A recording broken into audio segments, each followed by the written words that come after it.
कानी बहू। किशोरी लाल जी के बेटे राघव की शादी की बात जगह जगह चल रही थी, लेकिन किशोरी लाल जी को कोई लड़की पसंद ही नहीं आती थी। और उसकी एक ही वजह थी, किशोरी लाल जी का लालची होना।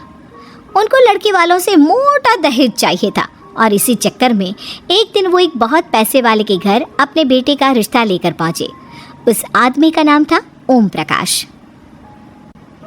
देखिए किशोरी लाल जी, मेरी एक ही बेटी है और मेरी सारी संपत्ति जायदाद सब कुछ मेरी बेटी नैना का ही है। पापा, नाम से लगता है बहुत खूबसूरत होगी। कितना अच्छा नाम है ना, नैना। ओ वैसे बात तो सही है आपकी। अब इतना पैसा है, ज़मीन जायदाद है, इकलौती बेटी, आप भी क्या करेंगे? सब कुछ उसे ही देंगे ना। बिल्कुल ठीक पहचाना आपने। बस बेटी की शादी और सारी जायदाद उसके नाम। पापा, बिना देखे हाँ कर दीजिए ना। इतना अच्छा रिश्ता फिर कहाँ मिलेगा? माला माल हो जाएंगे हम। मैं अपनी बेटी को बुलाता हूँ। अरे नहीं नहीं नहीं नहीं, आपकी बेटी का नाम नैना है, सुनकर ही लगता है बहुत सुंदर होगी। रहने दीजिए अंकल, मैं तो आपकी बेटी के नाम से ही इतना खुश हो गया हूँ कि उसे बिना देखे शादी करने को तैयार हूँ। अब तो मैं उसका चेहरा सीधे शादी के बाद ही देखूँगा। और इस तरह राघव नैना का चेहरा नहीं देखता और उससे शादी कर लेता है। शादी के बाद अपनी सुहाग रात पर जब राघव नैना का घूंघट उठाकर देखता है तो नैना की आंखें बंद थी। कितने खूबसूरत हो तुम नैना, ज़रा अपनी आंखें खोलकर मेरी तरफ देखो तो सही। नहीं, मुझे शर्म आती है। अरे मैंने तुम्हें शादी से पहले भी नहीं देखा, और अब अगर तुम आंखें खोलकर मुझे देखोगे भी नहीं तो मुझे अच्छा कैसे लगेगा? इससे पहले कि नैना अपनी आंखें खोलकर राघव की तरफ देखती, अचानक से लाइट चली गई और राघव नैना को पूरी तरह से देख भी नहीं पाया।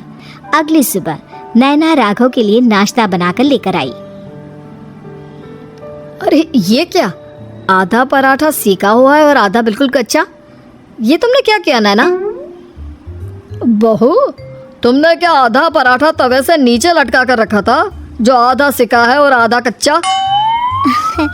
मुझे जितना दिखेगा उतना ही तो सीखूंगी ना पापा जी। जहाँ जहाँ मुझे नज़र आ रहा था वहाँ मैंने सीख लिया, जहाँ जहाँ नहीं दिखा वहाँ कच्चा रह गया होगा। इसका क्या मतलब है? ये कैसा मजाक कर रही है तुम?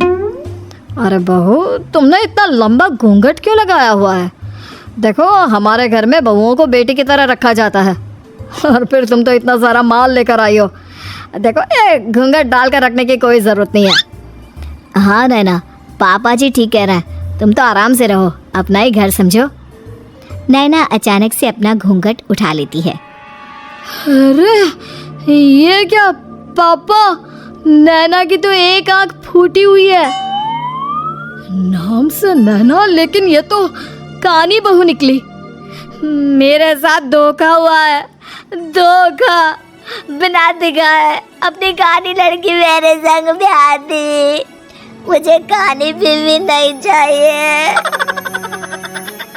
मुझे अभी ओम प्रकाश जी से बात करनी पड़ेगी। आखिर उन्होंने मेरे साथ ऐसा किया क्यों? अरे आप लोगों ने ही तो पापा से कहा था कि आप लोग शादी से पहले मुझे देखना नहीं चाहते। अब मेरे पापा पर क्यों इल्जाम लगा रहे हैं? अरे लेकिन उन्हें बताना तो चाहिए था ना कि तुम कानी हो, एक आंख से तुम्हें दिखाई नहीं देता। किशोरी लाल और राघव नाराज होकर ओम प्रकाश को अपने घर बुलाते हैं। पापा जी, ये आपने क्या किया? शादी से पहले बताया क्यों नहीं कि नैना की आंखों में परेशानी है? अरे आप ही ने तो लड़की देखने से मना कर दिया था। और लेकिन आप बता तो सकते थे। आपको तो हमारी बेटी की प्रॉपर्टी चाहिए थी, वो भी पूरी की पूरी। अब क्या हुआ अगर उसे आधा दिखाई देता है? प्रॉपर्टी तो आपको पूरी मिल गई ना। और ये क्या बात हुई? मेरी शादी प्रॉपर्टी से नहीं, आपकी बेटी से हुई है। अब ये तो पहले सोचना चाहिए था, तब तो मेरी प्रॉपर्टी देखकर तुम्हारी जुबान लपलपा रही थी। लेकिन मैं कानी लड़की को अपनी बीवी बनाकर नहीं रख सकता। पापा कुछ करिए ना आप। हाँ करता हूँ। देखिए ओम प्रकाश जी, आप हमारे साथ ऐसा नहीं कर सकते। और तुम देखो, अगर तुमने मेरी बेटी से शादी तोड़ी ना, तो जो भी प्रॉपर्टी मैंने तुम्हें दी है वो तो पूरी की पूरी वापस ले ही लूँगा, और आधी प्रॉपर्टी तुम्हारी भी लूँगा। अरे मेरी आधी प्रॉपर्टी भला क्यों लेंगे आप? इसलिए क्योंकि मेरी बेटी को आधा नज़र आता है और उसकी नज़र अभी तक तुम्हारी आधी जायदाद पर ही पड़ी है। अब तुम उसे घर से निकालोगे तो कुछ तो लेकर जाएगी ना। और अगर हम आपकी बेटी को अपने घर की बहू बना कर रखे तो?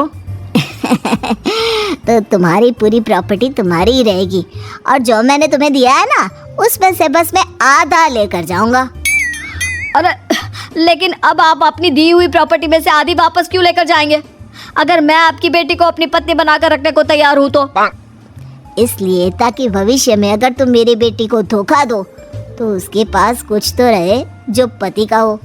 वैसे मेरे पास तो बहुत कुछ है, लेकिन अपने पति की कोई निशानी तो उसके पास होनी चाहिए ना। अब अगर तुमने मेरी बेटी को कहानी कहा तो तुम्हें प्रॉपर्टी भी कहानी ही मिलेगी, पूरी नहीं। जमाए राजा।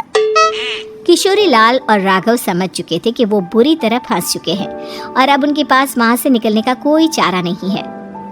अब समझ में आया ना, लालच बुरी बला होती है। एक तो तुम्हें प्रॉपर्टी मिली, ऊपर से बीवी मिली, उसमें तुम्हें नखरे भी दिखाने हैं। आए बड़े, चुपचाप बैठो तुम। कुछ दिनों के बाद नैना राघव की कार लेकर बाजार घूमने निकलती है और जब कार लेकर वापस आती है, ये क्या? एक तरफ से मेरी गाड़ी पूरी खराब हो चुकी है। लगता है तुमने मेरी गाड़ी को किसी दूसरी गाड़ी के साथ एक्सीडेंट किया है। अरे अरे कितना बड़ा नुकसान कर दिया तुमने बहू। वो क्या है ना पापा जी, मुझे एक आंख से दिखाई नहीं दे रहा था, सामने से गाड़ी आ रही थी। मुझे तो सिर्फ आधा ही दिखाई दिया और वो गाड़ी मेरी कार से रगड़ते हुए निकल गई। अब मैं क्या करूं बताओ? आप इसे ठीक कराने के पैसे कौन देगा? तुम्हारे पापा? तुमने मुझसे इस तरह से बात की? अभी रुको। नैना राघव की शिकायत ओम प्रकाश को कर देती है। देखो राघव, अब जो मेरी आधी प्रॉपर्टी तुम्हारे पास थी ना, उसमें से आधी और मैं लेकर जाऊंगा, क्योंकि तुमने मेरी बेटी को डांटा। अरे नहीं नहीं पापा जी, गलती हो गई, माफ कर दो। गलती की तो कोई गुंजाइश ही नहीं। अगली बार मेरी बेटी को डांटा तो बची हुई आधी में से आधी और ले जाऊंगा। लालच के चक्कर में हम दोनों ने बहुत बड़ी गलती कर दी बेटा। एक तो तुम्हें कानी बहू मिली और ऊपर से जो माल मिला वो भी काना। इस तरह राघव की हर एक गलती पर ओम प्रकाश उसकी प्रॉपर्टी का आधा आधा हिस्सा लेकर अपना सारा माल वापस ले गया और राघव को कानी बीवी से काम चलाना पड़ा। भाई लालच वाकई में बुरी बला है।